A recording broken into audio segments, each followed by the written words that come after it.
इससे पहले मेरे पास ना पंच पेट्रोल में थी, उससे मैंने एक साल में 28,000 चला दिया था। मेरी 6 फीट हाइट है, तो मतलब 6 फीट तक आप कंफर्टेबली या हाँ। ज़्यादा भी होंगे तो भी चले जाएंगे। तो ब्रेजा सीएनजी की तरफ जाने का आपका प्लान नहीं हुआ? स्टीयरिंग इतना स्मूथ है कि एक उंगली से भी मूव हो जाता है। 3 सिलेंडर वाला आपको थोड़ा सा फील होगा कि गाड़ी उठने में थोड़ा स्ट्रगल कर रही है। बैक गियर इसका अटकता है। नेक्सॉन सीएनजी के अंदर जितनी भी गाड़ी आ रही है, टाटा उनके ECU अपडेट कर रहा है।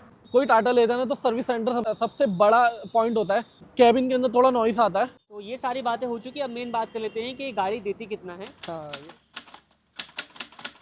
वेलकम बैक दोस्तों, आज अपने सामने खड़ी है टाटा नेक्सॉन और ये रहने वाली है सीएनजी के अंदर। आज के इस वीडियो के अंदर हम इस कार के ओनरशिप रिव्यू की बात करने वाले हैं। कार के ओनर से मिलेंगे, उनसे जानेंगे कि उन्होंने इस कार को क्यों परचेज किया और अभी तक गाड़ी को जितना भी यूज़ किया है उससे इनको क्या कुछ कमियां मिली हैं, क्या कुछ अच्छाइयाँ मिली हैं, ओवरऑल एक्सपीरियंस की बात करेंगे। तो सबसे पहले मिलवाना चाहूँगा इस कार के ओनर से। सर बहुत बहुत स्वागत है आपका। Thank you. सबसे पहले अपना शुभ नाम बताइए। मेरा नाम है नितिन। नितिन जी, गाड़ी को आपने परचेज किया है नेक्सॉन सीएनजी, पर्टिकुलर कौन सा वेरिएंट रहने वाला है अपना? ये है क्रिएटिव प्लस डुअल टोन। ठीक है, सीएनजी के अंदर। हाँ, सीएनजी के तो अंदर। ये बताइए सर, गाड़ी को आपने कब परचेज किया है? ये हमने लिया नवंबर में, तो मतलब 2 महीने अराउंड हो चुके हैं। अराउंड 2 मंथ्स जो है कंप्लीट गाड़ी को हो चुके हैं। और इन 2 महीनों में आपने गाड़ी को कितना चला दिया है? 1600 कुछ किलोमीटर चल गई है और एक सर्विस हो गई है। ठीक है। तो सर लेने का प्लान की बात करें तो नेक्सॉन सीएनजी को लेने का कैसा प्लान बन गया अपना? इससे पहले मेरे पास ना पंच थी, पंच पेट्रोल में थी। ठीक है। और उससे मैंने एक साल में 28,000 चला दिया था। तो मेरा सिटी के अंदर रनिंग ज़्यादा है। तो वैसे तो मैं ट्रैवल भी करता हूँ, बट मोस्टली ट्रैवल में तो पेट्रोल में ही मतलब लॉन्ग रूट पे पेट्रोल यूज़ होता है। लेकिन सिटी के अंदर मुझे लगता था ना कि रनिंग ज़्यादा हो रही है और गाड़ी सिटी में ज़्यादा चल रही थी, तो मैंने सोचा सीएनजी गाड़ी ली जाए। बट फिर मैंने, अगर मैं पंच सीएनजी लेता तो वो सेम वेरिएंट हो जाता। और पंच का जो इंजन है पेट्रोल पे ऑलरेडी बहुत न्यूट्रल है। Naturally spreaded. हाँ, अगर वो सीएनजी पे ना थोड़ा और पावर कम देता, तो मैंने सोचा कि वेरिएंट चेंज किया जाए, एक सेगमेंट बढ़ाया जाए। तो मैंने नेक्सॉन सीएनजी ली। लॉन्च होते ही उसके बाद मैंने 1 महीने में ले ली थी। ठीक है, मतलब पंच पेट्रोल आप यूज़ किया करते थे। हाँ। तो वो BS6 फेस 1 वाला वेरिएंट था या 2 वाला था? वो 2 वाला था। न्यू हाँ, और उसमें भी मेरे साथ क्या हुआ था कि जब मैं लेने गया था ना, मैं सीएनजी ही लेने गया था। मैं टियागो सीएनजी लेने गया था एक्चुअली। तो उन्होंने बोला आप ट्रैवल करते हो तो आपके लिए पंच सही रहेगी। उस टाइम पे पंच सीएनजी का अनाउंसमेंट वो नहीं था कि कब तक आएगी। तो मैंने जल्दी जल्दी में ले ली, लेकिन मेरे लेने के 2 महीने बाद ही पंच सीएनजी आ गई थी। तो पंच जो पेट्रोल आप यूज़ कर रहे थे उसमें कहीं कुछ कमी थी या फिर ओनली माइलेज की दिक्कत थी आपको? नहीं, वैसे एज सच कोई कमी नहीं थी, क्योंकि मैंने 28,000 चलाई थी। उसे मैं लद्दाख लेकर गया था, स्पीति लेकर गया, उसे मैं उमलिंगला हाईएस्ट मोटरेबल रोड वहाँ लेकर गया। तो मुझे एज सच कोई प्रॉब्लम नहीं आई। बट थोड़ी थोड़ी चीज़ें थी। एक तो ये है कि उसका जो इंजन है ना नेचुरल एस्पिरेटेड है, तो थोड़ी कम पावर जनरेट करता है। तो हाईवेज पे ओवरटेकिंग में थोड़ा सा दिक्कत आई थी। लास्ट टाइम जब मैं स्पीति गया था तो मुझे ना माउंटेन्स में ओवरटेकिंग में प्रॉब्लम आ रही थी थोड़ी। उससे पहले मैं खुश था, बट जब वो मेरे को प्रॉब्लम आई ना, तो मुझे लगा कि यार मेरे अकॉर्डिंग ये सूट नहीं कर रही है। वैसे सिटी के अंदर लोगों के लिए यूज़ करना है तो उनके लिए परफेक्ट कार है, बट इन चीज़ों के लिए मेरे को लगा कि चेंज कर लेनी चाहिए। अगर आपको पंच चाहिए तो आपको पंच में नहीं मिलेगा। हाँ, मतलब जैसे होता है ना कि अगर आप हैवी फुट चलाते हो कि आपको पंजा रखते गाड़ी भगानी है, वो सब चीज़ें उसके अंदर नहीं है। कभी कभी क्या होता है कि जैसे माउंटेन्स पे ट्रक चल रहे होते हैं, आपको माउंटेन्स पे ओवरटेकिंग करनी होती है ना। अगर आप नहीं करोगे तो पीछे रहोगे, स्लो चलोगे, तो वहाँ पे मुझे फील हुआ कि यार ये ना पावर नहीं ले रही है। तो तब मुझे लगा कि यार चेंज कर लेनी चाहिए। ठीक है।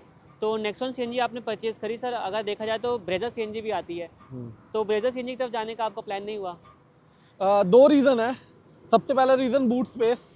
मैं लॉन्ग रूट्स बहुत करता हूँ। मैंने बताया कि उमलिंगला, लद्दाख वगैरह, स्पीति वगैरह। इसके बाद भी मेरे बहुत सारे प्लान्स हैं। अब उसके अंदर बूट स्पेस बिल्कुल नहीं है।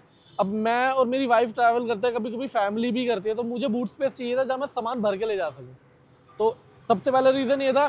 दूसरी चीज़, 2 ब्रेजा 4 स्टार रेटेड है, बट मुझे थोड़ा सा लगता है कि यार वो अभी भी हल्की है नेक्सॉन के अकॉर्डिंग। मतलब अभी भी टेस्टेड नहीं है, बट हाँ 4 स्टार के हाँ आसपास हाँ, है। मतलब मेरी प्रायोरिटी सेफ्टी रहती है हमेशा। क्योंकि मैं एक इंसिडेंट बताता हूँ। मेरे पास पंच थी, हम लोग बनारस से आ रहे थे, तो एक ट्रक वाले ने इंस्टेंटली लेफ्ट कट ले लिया था। हमारी पंच उसमें लग गई थी। अगर शायद कोई और कंपनी होती तो ज़्यादा डैमेज होता, लेकिन उसके बाद भी गाड़ी बनारस से दिल्ली आई और सिर्फ बम्पर और लाइट वगैरह ही सेटिंग हुई थी, बाकी उसमें कुछ नहीं हुआ। तो तब मुझे लगा कि यार सेफ्टी ज़्यादा ज़रूरी है। मतलब वो रीज़न था कि मैं दोबारा से टाटा लेने के लिए, मुझे उस रीज़न ने मेरे को वो कर दिया कि यार दोबारा टाटा पे जाना सही डिसीजन होगा मेरे लिए। ठीक है। तो टाटा में आप दोबारा से आए हो सर। जैसे कि पंच की हम बात करें, क्योंकि पंच आपने रीसेल करी है, तो सुना है टाटा की गाड़ियाँ बेसिकली रीसेल वैल्यू ज़्यादा नहीं देती है, तो आपके साथ क्या रहा? ऑनेस्टली बताऊँ ना, तो मैंने जितना सुना है नेक्सॉन की रीसेल वैल्यू अच्छी है, लेकिन पंच की रीसेल वैल्यू थोड़ी कम है। मुझे उसमें थोड़ा नुकसान तो झेलना पड़ा क्योंकि उसकी रीसेल नहीं मिल रही थी। मैंने OLX पे भी डाला, मैंने मतलब फेसबुक मार्केट प्लेस पे भी डाला, बहुत सारे लोगों से बात हुई, बट मुझे डिज़ायर्ड प्राइस मिल नहीं रहे थे जितना मैं सोच के चल रहा था। उससे मुझे ये लगा लो आप 40-50 हज़ार रुपये कम ही मिले हैं। बट देन मैंने डिसीजन ले लिया तो मैंने कहा चलो निकाल देते हैं, थोड़ा और रुकेंगे तो और प्राइस कम हो जाएगी। आफ्टर 1 ईयर थोड़ी सी प्रॉब्लम आई। इससे हाँ। पहले भी मतलब पंच से पहले भी कोई गाड़ी आपके पास थी? पंच से पहले हाँ, मेरे पास मैंने उससे पहले 3 Hyundai की गाड़ी रखी है। सबसे पहले मैंने Hyundai Getz चलाई थी, उसके बाद मैंने Hyundai Santro चलाई थी, फिर मैंने Hyundai i10 चलाई थी। तो Hyundai लेने का मेरा इसीलिए मूड नहीं था कि मैं Hyundai बहुत चला चुका था। मतलब Hyundai फैन बॉय ना बन के? नहीं, गाड़ियाँ बहुत अच्छी होती है, मुझे Hyundai के इंजन बहुत अच्छे लगते हैं, लेकिन मैंने हाँ Hyundai Venue भी चलाई है। मुझे Hyundai Venue थोड़ी सी अंडर पावर लगी, उसके अंदर स्पेस भी कम था, तो ये रीज़न भी था Hyundai पे ना जाने का। और मारुति ब्रेज़ा का मैंने आपको बता दिया। ठीक है। इंजन से बहुत सी शिकायतें लोगों की आती है कि इंजन जो है वो वाइब्रेट करता है, 3 सिलेंडर है, हालांकि टर्बो है इसके अंदर, बट फिर भी लोग शिकायत करते हैं। तो वो प्रॉब्लम आपने फेस करी कुछ? हाँ, मैं मतलब ये नहीं बोलूँगा कि हाँ इंजन बहुत स्मूथ है, क्योंकि मैंने अपने फ्रेंड की Hyundai Getz चलाई थी, सॉरी Honda Jazz चलाई थी। तो उसका जब मैंने स्टार्ट किया ना, उसका इंजन बहुत स्मूथ था, 4 सिलेंडर है, बहुत आराम मतलब बहुत स्मूथली उठ गया। और जैसे ही थ्रोटल दिया उसके बाद गाड़ी बहुत बहुत स्मूथली उठी। तो इसमें क्या है ना, आप स्टार्ट करोगे तो एक तो 3 सिलेंडर वाला फील आता है, फिर जैसे आप थ्रोटल दबाते हो तो आपको ना गाड़ी थोड़ी मतलब बहुत ज़्यादा नहीं बट थोड़ी स्ट्रगल करके उठेगी। लेकिन हाँ, 1000-1500 RPM के बाद टर्बो किक इन होता है तो गाड़ी भागती है। टर्बो के बाद जो रिस्पॉन्स मिलता है वो अलग मिलता है। वो एक नंबर है उसमें। ये मुझे ऐसा लगता है कि फिर तो ये भागती है, बस वो शुरू में 1000 RPM से नीचे थोड़ा सा लगता है, 3 सिलेंडर वाला फील होता है। ठीक है। लाइटिंग सेटअप जैसे कि आप देख रहे हैं LED आती है इस वाली कार के हाँ, अंदर, इसके अंदर LED है। तो कैसा रहता है लाइटिंग रिस्पॉन्स? नाइट में कभी आपने यूज़ किया? सिटी के हिसाब से सही है, बट अगर जैसे हाईवेज वगैरह के लिए इन फ्यूचर में करूँगा तो मुझे ऐसा लगता है कि इसके अंदर फॉग लैम्प की ज़रूरत पड़ सकती है, क्योंकि यार कभी क्या होता है ना, माउंटेन्स पे जाते हो नाइट में भी ड्राइव करना पड़ता है आपको, तो ज़रूरत पड़ेगी हाईवेज के लिए। सिटी के लिए इनफ है। ठीक है। अभी आपने फॉग लाइट इंस्टॉल नहीं करवाई है? अभी नहीं करवाई है, अभी तो 2 महीने हुए हैं, बट हाँ धीरे धीरे काम काम कराऊंगा। करेंगे। साइड से देखेंगे तो अपना जो ब्रेकिंग वगैरह जैसे रहती है इस कार की, मैंने पंच में लोगों को सुना है कि पंच में ब्रेकिंग थोड़ी हल्की आती है। पंच में ब्रेकिंग हल्की है। एक रीज़न ये भी था, मैं बताता हूँ आपको। हम लोग शायद लद्दाख गए हुए थे, तो एक टर्न था ऐसे करके, मतलब खाली रोड था, तो मतलब खाली था, तो जैसे मैं टर्न ले रहा था ना, मुझे ऐसा लगा कि ब्रेक थोड़े से टाइट हो गए हैं। एंड उस टाइम मुझे ब्रेकिंग को लेकर ना पंच से थोड़ा सा विश्वास उठा। हालांकि बहुत ख़राब नहीं बोलूँगा, बट पंच के ब्रेकिंग में थोड़ी सी इंप्रूवमेंट की ज़रूरत है। इसमें मुझे वो अब तक फील नहीं हुई है, आगे होगी तो ऑब्वियसली मैं शेयर करूँगा ही। ठीक है। बट पंच की ब्रेकिंग में थोड़ा सा मुझे लगता है इंप्रूवमेंट होनी चाहिए। ग्राउंड क्लियरेंस वगैरह की बात करें, आई थिंक 208 mm की ग्राउंड क्लियरेंस हाँ, आती है। 209। 209 और पंच में 187 mm की पंच आती में है। हाँ 187। तो दोनों के बीच ग्राउंड क्लियरेंस के अंदर भी अच्छा डिफरेंस आता है। हाँ तो पहाड़ों वहाड़ों पे आप जाते रहते हो तो ग्राउंड क्लियरेंस कैसी लगती है आपको? देखो, इसे तो अभी तक मैं लेके जा नहीं पाया हूँ, लेकिन पंच में जैसे स्पीति गया था, लद्दाख गया था, मुझे कहीं दिक्कत नहीं आई। मतलब खराब रोड्स पे भी मैं बहुत कॉन्फिडेंटली निकाल लेता था। ठीक है। अब उसके अंदर 187 है, इसके अंदर 209 है, तो ये तो दिक्कत देनी ही नहीं वाली ये है। तो मतलब आराम से इसमें तो स्मूथली दिक्कत निकल होगी। जाएगी। ठीक है। एक बार बूट की तरफ मूव करते हैं और आपको बूट वगैरह दिखाते हैं, जिसके लिए प्लस पॉइंट रहने वाला है भाई का। हाँ मतलब बूट तो मुझे यार चाहिए था, क्योंकि मैंने क्या था, मेरे पास i10 थी, मैंने i10 में बाहर से CNG लगाई तो उसका बूट खत्म हो गया था, तो उसमें ना सामान रखने में काफ़ी दिक्कत आती थी, तो मैंने कहा ये मैं कॉम्प्रोमाइज़ कर नहीं सकता। ठीक है। तो यहाँ पे बूट देखोगे तो बूट मतलब मालूम नहीं पड़ेगा कि सिलेंडर लगा हुआ है इसके अंदर। आई थिंक 321 लीटर का बूट हाँ, स्पेस आता है 321 नेक्सॉन CNG के अंदर, और वो सफिशिएंट रहता है अगर आप लॉन्ग ट्रिप वगैरह पे जा रहे हैं फैमिली के साथ में। हाँ मतलब ये आप 4 बड़े मतलब 2-3 बड़े बैग या 4 छोटे बैग रख सकते हो, तो सूटकेसेस होते हैं। ठीक है। और उतना ही सामान होता है, तो इनफ है उसके तो लिए। ये सफिशिएंट अपना रहने वाला है। हाँ हाँ, बूट के अंदर आपको प्रॉब्लम कहीं पर भी नहीं आ रही है। बूट के अंदर कोई प्रॉब्लम नहीं है, और ये सबसे बड़ा रीज़न है। मैंने सुना है ब्रेज़ा में भी 2025 में आने वाली है ये टेक्नोलॉजी, बट अभी देखते हैं कब तक तो खैर आती है। यही था। बाकी बैठाते हैं गाड़ी के अंदर भाई को और जानते हैं कि भाई के एक्सपीरियंस कार के इंटीरियर से कैसा रहता है। तो सर एक बार वेलकम करिए गाड़ी के अंदर। एक चीज़, जैसे मैं भी वीडियोस बनाता हूँ नेक्सॉन की, तो एक भाई ने पूछा था कि आपकी हाइट क्या है और आपको बैठने में कोई दिक्कत तो नहीं होती। तो मेरी 6 फीट हाइट है। ठीक है। तो अब आप देखना कि मुझे कितना हेडरूम मिल रहा है। ठीक है। तो एक बार आप बैठ के देखिए। तो 6 फीट तक आप कंफर्टेबली या ज़्यादा भी होंगे तो भी चले जाएंगे। हाँ मतलब अब बहुत ज़्यादा 6-5-6 होगा तो दिक्कत होगी, लेकिन 6 फीट 6-2 में कोई दिक्कत नहीं है। इंडियन हाइट के साथ देखा जाए तो सब हाँ आराम हाँ, से देखो हेडरूम भी मुझे अच्छा मिल रहा है काफ़ी, ऐसा नहीं है कि सर टकरा रहा है, ठीक तो है। हेडरूम भी अच्छा मिल रहा है। तो आपका ये क्रिएटिव प्लस वेरिएंट रहने वाला है, डुअल टोन ठीक है, डुअल टोन में रहेगा। तो आपको इसमें हाइट एडजस्टेबल सीट मिल जाती है। हाँ, इस वाले में मिलती है। सीट कंफर्ट की अगर हम बात करें तो अभी इसके साथ कभी ट्रिप करने का मौका मिला है अभी आपको? लॉन्ग रूट पे नहीं किया, लेकिन हाईवे पे मैंने 100 मतलब जैसे गुड़गांव तक जाना आना, तो इस चीज में मैं बोलूंगा कि यार मुझे ना पंच में भी कभी दिक्कत नहीं आई। पंच कंफर्ट के मामले में भी एक नंबर है। हम लोग चिटकुल से दिल्ली आए थे डायरेक्ट, वन गो में 700-750 किलोमीटर पड़ता है। उसमें हमको थकावट फील नहीं हुई। तो कंफर्ट के मामले में मैं टाटा में मेरे को डाउट नहीं है, पंच में भी और इसमें भी। ठीक है, ये सीट भी आपको कंफर्टेबल मिल जाती है। 100%। स्टीयरिंग रिस्पॉन्स की बात करें तो स्टीयरिंग रिस्पॉन्स कैसा है? अगर सिटी वगैरह में आप गाड़ी चलाते हैं तो इजीली मैनोवर वगैरह हो जाता है? स्टीयरिंग इतना स्मूथ है कि एक उंगली से भी मूव हो जाता है। ठीक है, क्लच की बात कर लेते हैं। क्लच कहते हैं कि आफ्टर सम टाइम हार्ड हो जाता है, ये आपने पंच में फील किया? नहीं, क्लच में मुझे इतना फील नहीं हुआ, जैसा था वैसा ही, मतलब थ्रू आउट वैसा ही रहा। ठीक है, मतलब और मुझे फील इसके साथ कैसा एक्सपीरियंस है अभी? अभी तक सेम है, और जैसा पंच में था वैसा ही इसके अंदर है। ठीक है, और गियर में कैसे रहा अपना एक्सपीरियंस? गियर का शिफ्टिंग वगैरह, कहीं अटकने वगैरह की दिक्कत? बैक गियर इसका अटकता है। अटकता है? हाँ, बैक गियर पंच में भी अटकता था। अब यार मुझे नहीं पता इसमें ही है, लेकिन मैंने बहुत सारे लोगों को देखा कि आती है बैक गियर में दिक्कत।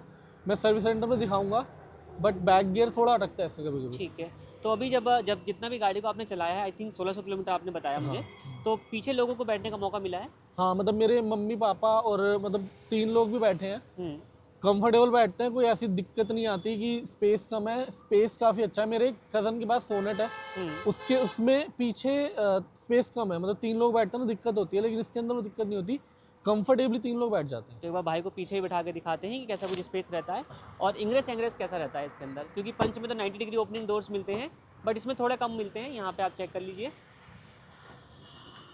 तो यहाँ के कंफर्ट कैसा रहता है भाई?